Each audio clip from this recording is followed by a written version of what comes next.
Hello दोस्तों, welcome to my YouTube channel knowledge is power. मैं शुभदीप चटर्जी आप लोगों को वेलकम करना चाहता हूँ मेरे चैनल में। और आज मैं टैक्स से रिलेटेड एक बहुत ही important topic that is how to calculate taxable HRA वो हम लोग डिस्कस करने जा रहे हैं। तो दोस्तों, HRA refers to house rent allowance.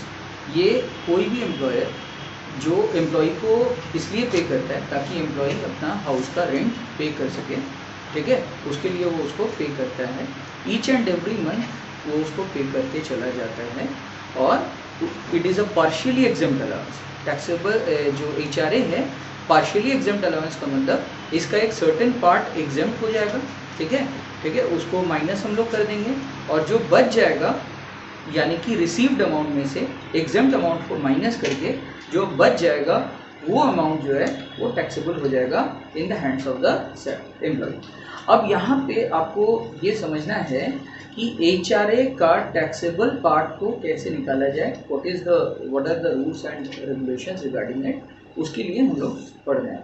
हम लोग जो मैं पहले क्लियर कर देना चाहता हूँ, हम लोग जो कुछ फॉर्मेट हम लोग अभी देखने जा रहे हैं वो सेक्शन 10 सबसेक्शन 13A में दिया हुआ है, ठीक है। तो आइए देखते हैं ये कैसे हम लोग कैलकुलेट करेंगे टैक्सेबल HRA का। तो कैलकुलेशन ऑफ टैक्सेबल HRA हम लोग ऐसे फॉर्मेट बनाएंगे, एक तरफ पर्टिकुलर्स रहेगा, दूसरी तरफ अमाउंट होगा। एक्चुअल HRA रिसीव मतलब एम्प्लॉय को ड्यूरिंग द ईयर कोई एम्प्लॉयर जितना HRA दिया उसको यहाँ पे हम लोग कंसिडर करेंगे। जैसे मान के चलिए एक एम्प्लॉयर अपने एम्प्लॉय को पर मंथ 10,000 रुपीज HRA देता है, तो 10,000 rupees per month into there are 12 months in a year, तो 12 इंटू 10,000, तो total actual HRA receive will be 1,20,000। 12 into 10,000 करके 1,20,000 रुपया हुआ। उस 1,20,000 का पूरा टैक्सेबल नहीं होगा, कुछ पार्ट क्या हो जाएगा, माइनस हो जाएगा। माइनस होने के बाद जो बचेगा वो टैक्सेबल हो जाएगा in the hands of that employee as taxable HRA।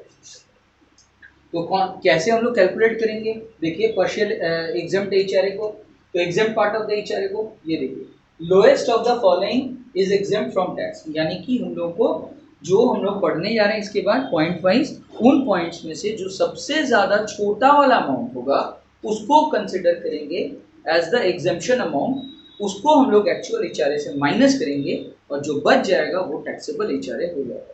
अब देखिए, सबसे पहले एक्चुअल HRA रिसीव खुद आ जाएगा, यहाँ पे जो अमाउंट 1,20,000 आप दे रहे हो वो यहाँ पे डायरेक्ट लिख दो, ठीक है, डायरेक्टली उसको खुद को कंसिडर करना पड़ेगा।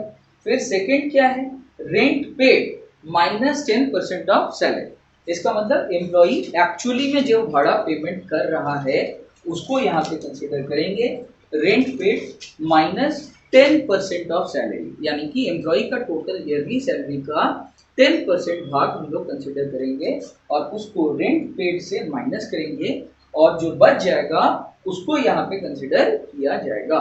अब यहाँ पे आप एक बहुत ही इंपॉर्टेंट बात है, इसका मतलब अगर सपोज करिए, ऐसे तो जनरली नहीं होगा, बट अगर सपोज करिए कि कोई एम्प्लॉई उसको वो अपने खुद के घर में रहता है, वो भाड़े पे नहीं रहता, लेकिन फिर भी उसका एम्प्लॉयर उसको पर मंथ HRA दिए जा रहा है हर महीना उसको HRA, तो in that case rent paid will be zero, ठीक है। ये पार्ट क्या हो जाएगा, ये हो जाएगा जीरो। जीरो में से कुछ भी माइनस होने से नेगेटिव वाला सिचुएशन आ जाता है, हम लोग नेगेटिव ले नहीं सकते हैं इनकम टैक्स में इस पर्टिकुलर टॉपिक पे, तो दैट इज वाई ये पूरा पार्ट क्या हो जाएगा, जीरो, ठीक है। तो इसका मतलब एक भी अमाउंट अगर जीरो हो जाएगा तो that is the lowest amount, उससे ज्यादा छोटा और कोई जीरो से छोटा फिगर हम लोग का यहाँ पे नेगेटिव इनकम टैक्स में हम लोग लिखते नहीं, तो इन दैट केस क्या हो जाएगा, जीरो इज द लोएस्ट, तो that means exempt HRA will be lowest zero. तो जीरो माइनस होगा कोई चीज से, एक्चुअल HRA 1,20,000 में से जीरो माइनस करेगा तो इसका मतलब 1,20,000 फुल्ली टैक्सेबल हो जाएगा। इसका मतलब क्या हुआ, मैं शॉर्ट में अगर आप लोगों को एक लाइन में बोलूं कि अगर कोई एम्प्लॉई जिसको HRA मिल रहा है वो अगर हाउस रेंट का पेमेंट नहीं कर रहा होगा तो फुल्ली टैक्सेबल हो जाएगा, HRA क्या हो जाएगा, उसके लिए जो भी मिला होगा वो फुल्ली टैक्सेबल हो जाएगा। तो आप लोग अगर लिखना चाहते हैं आप लोग लिख लीजिए, मैं इसको रीड करके मैं आपको बता देता हूँ। देखिए, if any employee who is receiving HRA but not paying any rent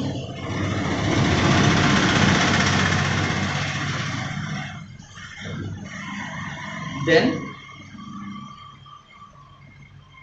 the entire HRA received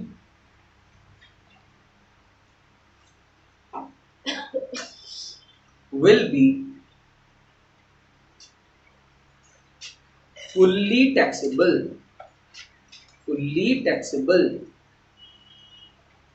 ठीक है। अच्छा अब देखिए, तो rent paid minus 10% of salary. Rent paid अगर जीरो होगा तो एचआरए जो है वो क्या हो जाएगा, फुल्ली टैक्सेबल हो जाएगा, पूरी तरीके से टैक्सेबल, कुछ माइनस होगा ही नहीं। एग्जेम्प्ट मतलब माइनस होना, तो एग्जेम्प्ट होगा ही नहीं कुछ, फुल्ली टैक्सेबल हो जाएगा।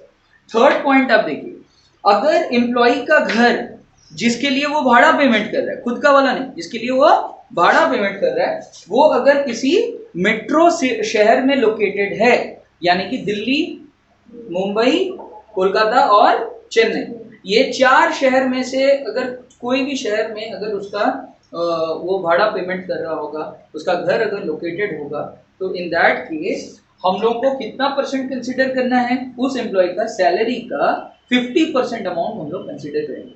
अगर उसका घर किसी नॉन मेट्रो शहर में होगा तो इन दैट केस हम लोग 50 नहीं, हम लोग इन दैट केस क्या करने वाले हैं, 40% ऑफ सैलरी को कंसिडर करेंगे।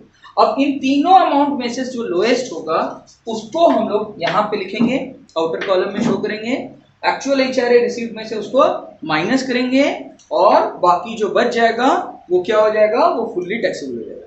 जैसे सपोज फॉर एग्जांपल मान के चलिए एक्चुअल एचआरए हो गया 100 रुपया और इसमें से जो लोएस्ट पार्ट आया वो हो गया 80 रुपया, तो 100 में से 80 माइनस होगा, तो यहाँ पे टैक्सेबल एचआरए कितना आ जाएगा, बात समझ में आ रहा है, तो 80 will be exempt.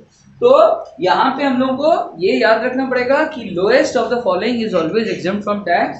First is actual HRA received, second is rent paid minus 10% of salary, and the third is if the employee's house is located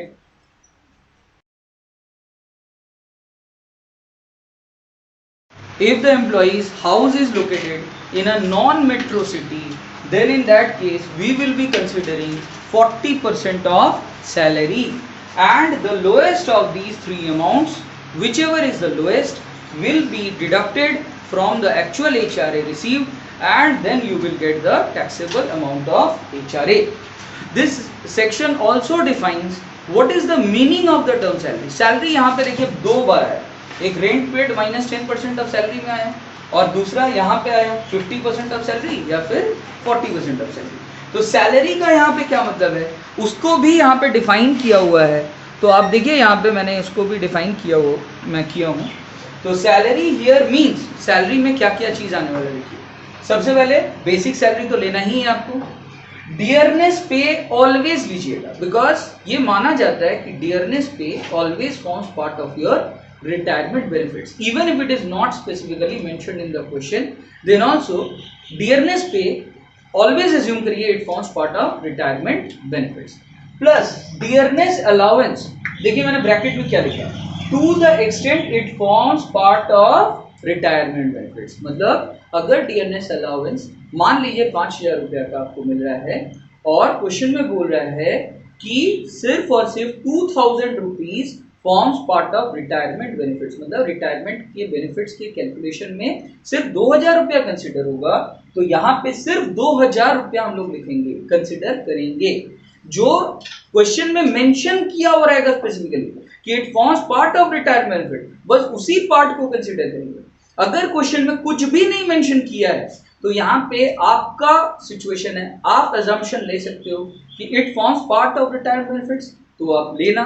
अगर क्वेश्चन में कुछ नहीं मेंशन किया हुआ है तो, और अगर आप ये अजम्पशन लेना चाहते हो कि doesn't form part of retirement benefits, then don't consider it. ये आपके ऊपर डिपेंड करता है। Make suitable assumptions, write it in the notes to the answers. इसके बाद basic salary, dearness pay, dearness allowance के बाद ऐड होगा commission as a fix percentage of turnover. Turnover का मतलब होता है सेल्स। तो सेल्स का जो एम्प्लॉय की वजह से जो एक्स्ट्रा सेल्स हुआ है उस सेल्स का जो फिक्स्ड परसेंटेज ऑफ कमीशन होगा उसको क्वेश्चन में जो मेंशन किया हुआ रहेगा उसको कैलकुलेट करके हम लोग लिखेंगे। फिर basic salary, dearness pay, dearness allowance और कमीशन सब जोड़ करके जो टोटल आएगा that will be our salary for the HRA purposes, calculation purposes. I hope the video is very very clear. मैं इसका एक प्रैक्टिकल क्वेश्चन का एनालिसिस करके आपको देना चाहता हूँ, तो मैं टाइम टू टाइम उसको अपडेट कर दूंगा अपने यूट्यूब चैनल पे। प्लीज़ लाइक करिए, शेयर करिए एंड सब्सक्राइब करिए मेरे चैनल को। Knowledge is power.